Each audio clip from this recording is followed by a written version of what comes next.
Howdy, folks. I'm Brian, I'm Amber. and here's some Reddit. So, our first story is titled, Am I a Jerk for Telling My Stepson to Go to His Real Mom? My stepson is 17 and he hates me. I'm considered the reasons his parents divorced. I started dating his dad near the end of the ongoing divorce, but my husband didn't want to shock him, so I didn't meet him until after the divorce had been finalized. My stepson's mom went downhill pretty much after the divorce. She got addicted to meth because of her boyfriend, and she currently is missing in action as well as her boyfriend. My stepson had been in therapy for the last 3 years since then.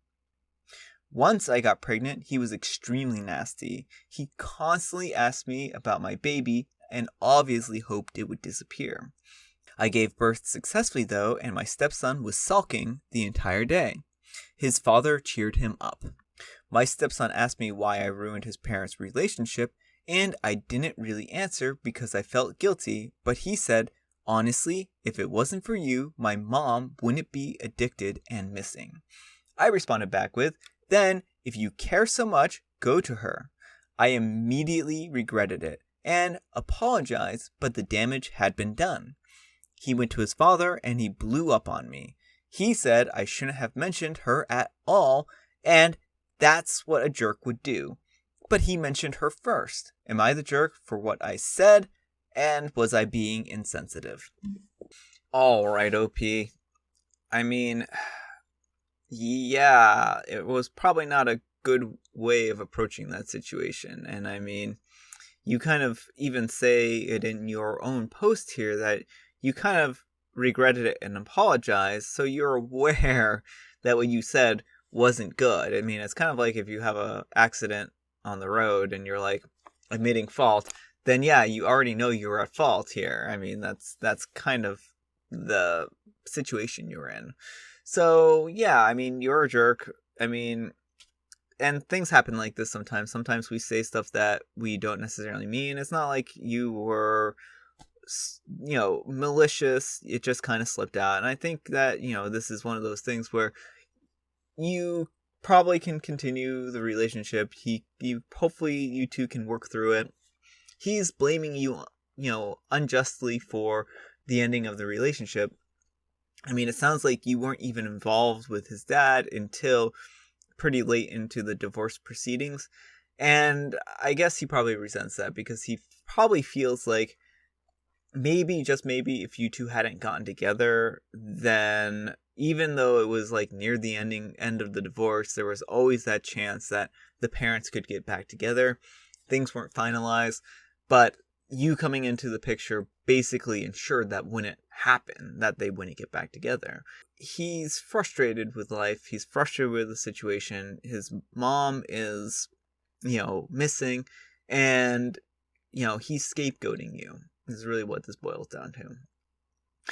Your husband needs to sit down with him and explain why this isn't the case. And it may be a long time before he even realizes that his, thought patterns are off here. Because as long, I don't think everyone will probably agree with me here on my particular, stance on this. If two people are getting divorced and they're in the midst of divorce proceedings and both are aware that they are no longer an exclusive couple, then someone starting a relationship while in that situation isn't necessarily a bad thing. The relationship is over. It's not like you're cheating on anyone at that point in time because you two are getting divorced. And so I think that in that particular way, I mean, it's not, of course, the point of someone cheating on someone else is that that's a breach of trust. It's a breach of, the contract of the relationship. And so it's something that can cause a relationship to come to an end. But if the relationship is already over and neither party is interested in the relationship anymore, and there can't be a violation of that trust. That's how I kind of look at it. I don't know if everyone will agree with me there. So I think even though it might have been not necessarily the best course of judgment to start a relationship near the end of the divorce. I honestly can't say it's a black mark against you here. Someday, hopefully, he eventually comes to realize this, but for now, I think you're just going to have to kind of be nice, weather the storm, and hopefully he eventually comes around. So yeah, anyhow, take care and good luck. Sorry, yes, but you're the jerk. You're the adult. You're supposed to be the bigger person there. Also, you did technically start dating his dad when he wasn't fully divorced yet. While waiting might have changed absolutely nothing in practice, to his son you are probably always going to be seen as the homewrecker. I'm betting the reason that he was hoping the baby would disappear was because he'd know he'd come in second place, and you made it abundantly clear that he was right about that. You told him to go to his mom, who is missing, and might as well be dead in a ditch somewhere. I bet he would love to go to his mom, but he can't. He's stuck with his evil stepmom, his cheating dad, and their new baby. Now he got verbal confirmation that you'd rather be rid of him. Every adult in his life failed him massively, so congrats on contributing to that. Yeah, I mean, I think this person definitely paints the picture from their son's eyes, and I think they do a pretty good job at that. I mean, that's probably what his perception is. A divorce is not something that you just do. It's accumulation of years of frustration and broken relationships. Plus, divorces themselves take a long, long time, years in some cases. Why blame OP for dating someone who she thought was single and free to commit? In fact, if anything, blame the husband because he was the one who decided to commit to another woman even though his divorce was not finalized. Everyone's a jerk. Become a broken record. Your father met me after the divorce was already ongoing. Your parents were getting a divorce before I met your father, etc., etc., etc. Also, your husband needs to sit down with his kid and explain why they got divorced. He's 17, not 6. He can and should be told because neither of you all should be so nasty to each other. If you're not the sole reason his parents split, then your husband needs to explain those other things to the kid. If you had a hand in it, well, yikes. I mean, that's exactly what I think here. They need to sit down and explain the situation. I honestly don't think that OP is, able to get out of this jerk-free, so to speak. They, of course, have done something and said something that I think was probably going to take a very long time to heal from or even repair. So, yeah, I think this person makes a really good point. All right, our next letter is titled, Am I the jerk for telling my daughter we're having financial problems? I'm a 36-year-old female, and I adopted my niece Haley, an 8-year-old female, when she was 14 months old. Haley is beautiful, kind, and smart, and is the best thing that ever has happened to me. I own my own restaurant, and the shutdowns affected us, but I rent out a few houses and apartments, so I still had an income. And my best friend Amy, a 36-year-old female, and her daughter Grace, a 7-year-old female, moved in with us in January because she wanted to go back to school and wanted to save money. This arrangement was perfect because with her school schedule and my work schedule, one of us was here always with the girls, and we rarely had to pay for childcare. Now, between my restaurant and the rent from the houses and apartments and some investments, Haley and I were pretty comfortable.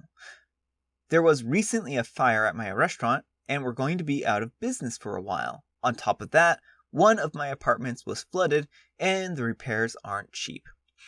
Haley walked in on me and Amy talking about our financial situation and budgeting. She asked what we were doing, and I said that Amy and I were trying to find ways that we could save money. She asked why we were doing that, and I told her that with the fire and flood, money is tight right now, and told her that we'll be okay in a few months. She asked a few questions and offered to sell some of her toys and set up a lemonade stand to help out. I explained that this is between the grown-ups and we just won't be able to go toy shopping or go out to eat too often, and we may have to postpone our trip to Disneyland. She said okay and went back to her room. The second Haley left, Amy laid into me for telling Haley about my financial situation and said that she's too young to know these things. In my opinion, telling an 8-year-old, Mommy is not making that much money right now, so we can't go out to eat or get a new toy that much. Everything's going to be back to normal in a few months, isn't going to scar them for life. Am I the jerk for telling my daughter that we're having financial problems? Alright, OP. No, I don't think that you're the jerk. I think you handled this in a really responsible way. I think you explained it in a way that your daughter could understand. And it's a whole lot better to explain to a child why you can't afford a toy or something to that effect than just leave them in the dark, because if you go to the store and she wants a toy or something like that, and you can just remind her at this point in time that, you're on a tight budget right now and you can't afford the toy. And that's going to make a whole lot of an easier explanation than being like, no, you just can't have the toy. No good reason. Like, to not offer a good reason to a child makes them wonder. And, the thing is, like, anytime people have to come up with their own ideas about why something is the way it is, oftentimes they'll come up with the wrong answer. Especially, someone who's so young. And the thing is that children can take on a lot more information and knowledge than I think what people credit them with. I mean, as long as you're not scarring them, like, you can explain things in an age-appropriate way, and kids are going to be able to understand that and be able to work with that. But if you don't explain things, the only way this might have been like if you had explained it like this: oh yeah, we're probably not going to be fine. Everything is going wrong, and it's been like a panicky type of way, and just said, oh yeah, everything's terrible. The restaurant burnt down and the apartment's flooded. We don't have any money. We're probably going to be kicked out of our house soon. So yeah, you better start packing your bags, kid. That might have scarred your kid for life. For sure. But you explained this, I think, in a gentle, very kind way, and it let her know what was going on, and I don't think that this particular explanation was bad. So yeah, nope, you're not the jerk. Take care, and good luck. Not the jerk, kids pick up on things. You explained she had no reason to be concerned about food, shelter, or other necessities, just that you need to be more careful with money. What you described sounded age-appropriate and reassuring to me. Follow up with her as needed to make sure she's okay and not overly worried. Yeah. And OP replies, I'll definitely check in on her and make sure that she's okay, but right now she seems perfectly happy. Agreed, kids pick up on things. If she notices things are changing and isn't given a satisfactory reason why, it could actually cause her more anxiety than telling her the truth. Our imaginations can be so much worse than reality. Exactly. Our next letter is titled, Am I a jerk for telling my son the truth about maths? My wife is a high school maths teacher. Maths is her passion, and she loves teaching. She has always been a maths wizard and thinks maths is a super fun subject that is enjoyable and relaxing. To decompress, as a kid, she'd do algebra. For fun, she'd also do hard calculus. To me, it's endearing. She does have fun and is enjoyable outside of maths and academics. Ever since my son was 3, she started teaching him maths. She tried to teach him to count at 1, but he couldn't really speak, so it didn't work out. When he was 5, she started teaching him all the maths she could. When he was in grade 1, he aced the class because he had learned all of it from his mother. This essentially made her think that teaching him at an advanced maths was a good thing, and pretty much all their time together is maths related. By grade 3, he was doing algebra. He's a bright kid, and at first he was really interested in maths because it helped him understand how the world works. Now he's in grade 5, going on to grade 6, and she started teaching him some high school syllabus. He's been losing interest for a while because of the maths was slowly drifting away from the real world application into these abstract solve for X equations. That's where he began to lose interest. And because he's obviously young and not really ready for that kind of maths yet, she had to push him insanely hard to get him to do well in it. There were days when she'd come home from work and my wife would immediately start drilling him with maths. Recently, there have been several fights because he wanted to go play video games with his friends instead of doing maths. My wife told him to do the maths, which I'm assuming is IGCSE trigonometry, which I think is insane, as in our school system, he's not even in middle school yet, and she's making him do high school level work. She left the room because she had to attend something, and my son threw his pen to the ground and started crying. I was already annoyed because he barely even gets to play with his friends, and his holidays have just started. I get she wants him to ace his math classes, but this was too far for me. He asked me when I was in the room, why is this math even needed? Because he couldn't see any use for it outside of school tests. I told him that honestly, 80% of math is useless in the real world. I haven't used algebra since I left high school, and I work in the government. I have barely come across grade 9 level trig, and I have never seen high school algebra or calculus outside of school and math-related fields. I did tell him that math was very important to get into college, but I don't think he should be worrying about it when he's not even in middle school yet. After this, I got into a huge fight with my wife where she was screaming at me for impeding their relationship. I told her that her relationship just can't be math. Am I the jerk? Alright, OP. Yes, you are actually a bit of a jerk, but I think everyone's kind of a bit of a jerk in this situation. You should not have told your son that there was no use for the maths outside of school if you don't actually know that there's a use for maths outside of school. I, for one, actually use a lot of advanced maths, and now I'm saying maths. I, for one, use a lot of advanced math, even if it isn't necessarily, related to my job, but there are things that I do with higher level mathematics that are very useful. And the thing is that math is very, very important if you are an academic. And if you're working in a field related to mathematics, you may need all of the mathematical tools you can get. And math is very, very, very important in a lot of the things that we do. And if you're going to be something like an engineer, then you're going to absolutely need math. If you're going to be a physicist, you're going to need math. If you're going to be a mathematician, you'll absolutely, positively need math for your job. You sound like you don't necessarily need math, but that isn't necessarily where your son's going for his job or career. And so to say that math is useless outside of school is just completely wrong. There's plenty of uses for math, and that's just what it boils down to. Should your wife be pushing your son this hard? I think is another question.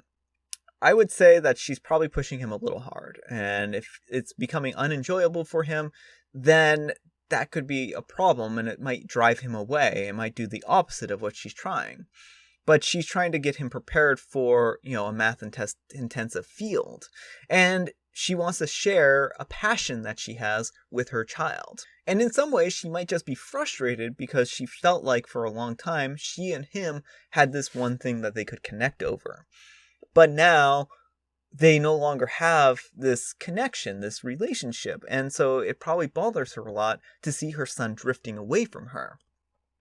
And I think that's probably why she wants to push him for math so hard, is because she feels like their relationship is built on this. If they don't have math, then what will they have?